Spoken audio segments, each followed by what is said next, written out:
Welcome back, beautiful people. You're listening to A Moment of Zen right here on 710 WOR, the voice of New York. I'm your host, Zen Sams.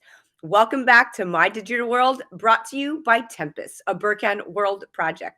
Today, we're chatting all things data and the fundamentals of data sovereignty in the age of the metaverse. At this point, we've almost certainly heard of the metaverse. It started when Mark Zuckerberg announced the rebranding of Facebook into Meta.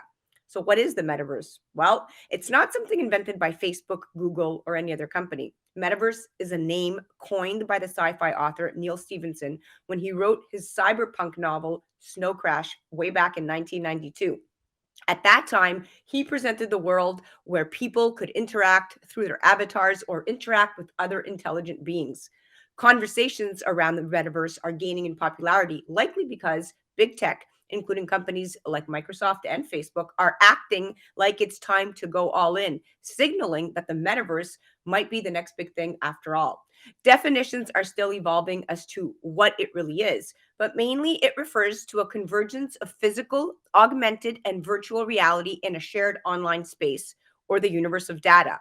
Like with our real universe, humanity is still in the dark about most of its secrets, and we are at the brink of exploring it.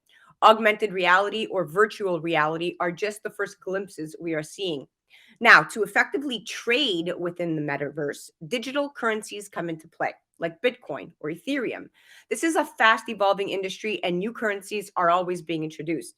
The result will be a digital artifact created in the metaverse that's protected and sold using the advancements made in blockchain and NFTs.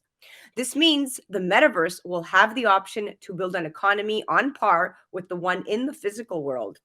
Having a digital currency that can cross the boundaries between our world and the metaverse will undoubtedly raise the stakes and spark all kinds of new ventures.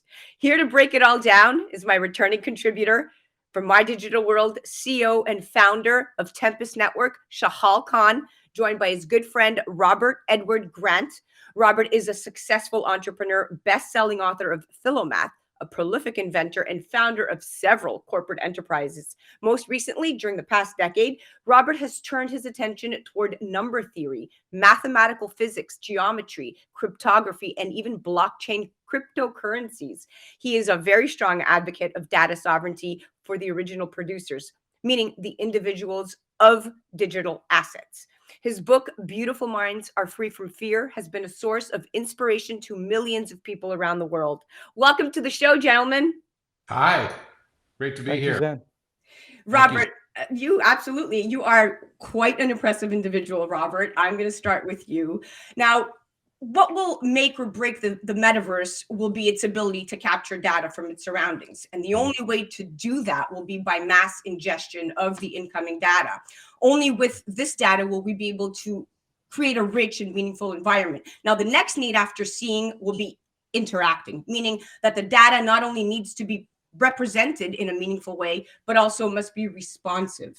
Now, what types of innovations do you foresee being implemented to cater to data responsiveness in the metaverse? Well, first of all, I think as a core principle of the metaverse and other things that are going to be called similarly to the metaverse, this is really this combination, as you mentioned, of AR, augmented reality, extended reality, sometimes referred to as XR, as well as MR, mixed reality. And all of these are going to converge together and identify that data is the most valuable asset today. It already is. It's more valuable than oil. It's more valuable than anything else. So those things that will allow the consumer to be able to claim, protect, and control and monetize their own data are going to be those things that are going to advance the most rapidly, we believe. And so we've actually built an architecture around this that allows people to be able to claim, protect, control, and monetize their own data. And first and foremost, people don't even realize that data is so valuable. I mean, I'm writing a book right now with a co-author named Michael Ashley that's called Digital Plantation. And digital plantation is, of course, a reference to all of us being slaves and we don't even know it. We're basically creating data. And for the first time in human history, human beings are creating value without actually having to toil. We're just doing it through our own behaviors. And that's going to be the next currency for the rest of this 21st century, we strongly believe. So all these mechanisms to go into creation of a monetary system that will be allowable and be able to be traded to benefit original producers are going to be those things that we at Crown Sterling are focused on, as well as the other companies that are going to be very successful are going to be focused in that direction as well. Brilliant, brilliant, fascinating stuff. Now, on Shahal, I'm gonna throw this one to you. On the lowest level, equal to physiological needs of humans in the real world, one can imagine the needs of a digital infrastructure in the metaverse, tools for ingestion of and access to data, and the infrastructure to store it, analyze it, and even enrich it. But just like in the real world, before any meaningful interactions can be achieved, security needs to be guaranteed. What kind of security can blockchain provide in the metaverse to secure this data? Well, honestly, I think I'm going to be very quick with this one because I think Robert really should talk about this because Robert worked on and has invented an amazing time-based security, essentially platform that can really trace and protect in real time a lot of the data, and that leads to then the data sovereignty being recognized and protected and tied to the individual and identity. So, there's a new mechanisms that need to tie into identity and need to do this in real time and then be able to tag that data in order for a person to be able to rightfully own that identity. But I'm going to, let Robert tune in because he's really done something amazing in that area. Absolutely. Take it, Robert. Provides an opportunity to be able to create this ledger. And some people may not even know what blockchain necessarily is. First of all, a lot of people think blockchain is encryption. It's not encryption. It is encrypted. But it's a distributed ledger that creates a historical reference on everything that you want to capture related to that particular blockchain. So for example, if you buy a Louis Vuitton bag in the future, right, there will be an RFID chip associated with it that will prove to you that it's not fake. It'll prove to you where it was first, the sourcing of it was made. So where do the raw materials come from?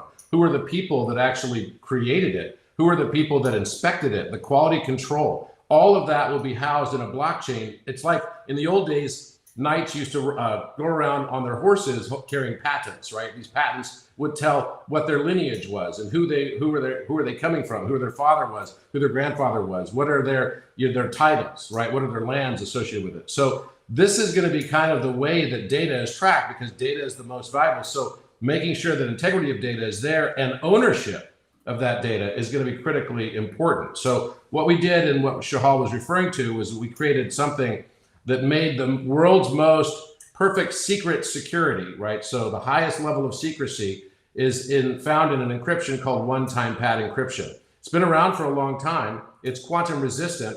However, it is not practical up until now. It hasn't been practical to be used on either a blockchain or in digital communications because the keys have to be very, very long. We innovated a way to make that practical and be used on blockchain as well as to be able to have it be used to secure your data and associate with our own multi-factor authentication system as well into blockchain, all of it for your benefit so that all your data can be put into an NFT. And that NFT then can be taken to market and you can monetize it. Now, the market today is estimated to be about $2.5 trillion. Just the brokerage side of it alone is almost $300 billion and growing about 100% per year for the last several years. We intend for the original producers to be able to NFT their own data and take that to market, along with anything else that they want to produce and create. I think one of the greatest and most exciting aspects of this is that the 20th century has really been about intermediaries making money. I think the 21st century is going to be more about the creators, the innovators, the musicians, the artists actually being able to monetize in a liquid barter system all of their work and their effort for the first time in hundreds of years. We may not be hearing the term starving artist so much anymore. Absolutely. Yeah, no, this is great stuff. I mean, you have such an ability to tie it all together. And when you're with that perfect example about that Louis bag really hits close to home because that helps a lot of industries because now not only are you tracking and are you keeping tabs on the materials, but it is also mitigating a lot of that, the fraud. It's mitigating a lot of these fashion companies that are at the tail end of, the knockoffs kind of coming into play and they're losing money. So this is great because it's tying into every aspect. I definitely want to hear from Shahal. And this is more specifically about, with all the attention on the exciting possibilities of the metaverse, one could forget what infrastructures will really be needed for the heavy lifting. And it would definitely have to be optimized for transferring and storing data. To make the metaverse more attractive, not only would historical data need to be available to facilitate context and depth in any interaction, but it would also have to be highly accurate. And I know, Robert, you're all about math and accuracy. And Shahal, this means the need for real-time data ingestion and analytics is paramount. How do you believe this is going to be achieved in the metaverse, specifically with what Tempus is doing, essentially?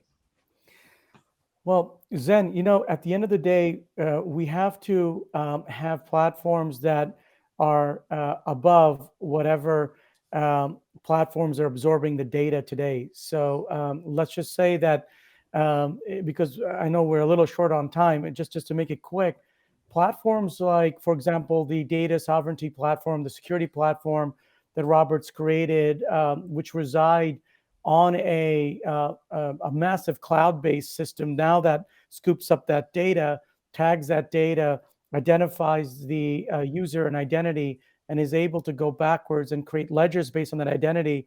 And then there are other new systems that will be able to, let's say, maintain, monitor, and put tags on that identity in terms of real value. That could be then tied to a economic system where people are not trapped within this slavery of like this pyramid where, the top corporations, for example, are taking 95% of the value of their data, and they're left not either knowing what they own or what it's valued at and what it's worth. And for that to happen, you have to disintermediate the current systems that are collecting the data on their OTT platforms and have people come in directly through communities and be able to, number one, log in through systems where they're able to tag it with their system, which is able to collate and give their identity verification, verify and house their data.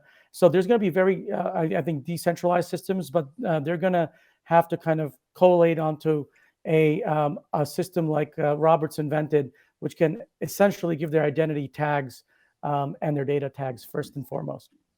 Fascinating stuff. I mean, between the two of you, you have a good grip on where this is headed. And Robert, your insight is priceless. I mean, I loved talking to you. Definitely a highlight of my day. Thank you very much, and thanks for the invitation again. Absolutely. Thank you both for coming on, Shahal. Always a pleasure to have you on. All right. Thank you, Sam. Guys, that was Shahal Khan, and he is Tempus Network, CEO, founder of Tempus Network. You guys have to check them out, tempus.network, and robertedwardgrant.com. Definitely check out his website. Innovator, visionary, mathematician, all of the good stuff above. You're listening to A Moment of Zen right here on 710 WR, the voice of New York. We'll be right back after this.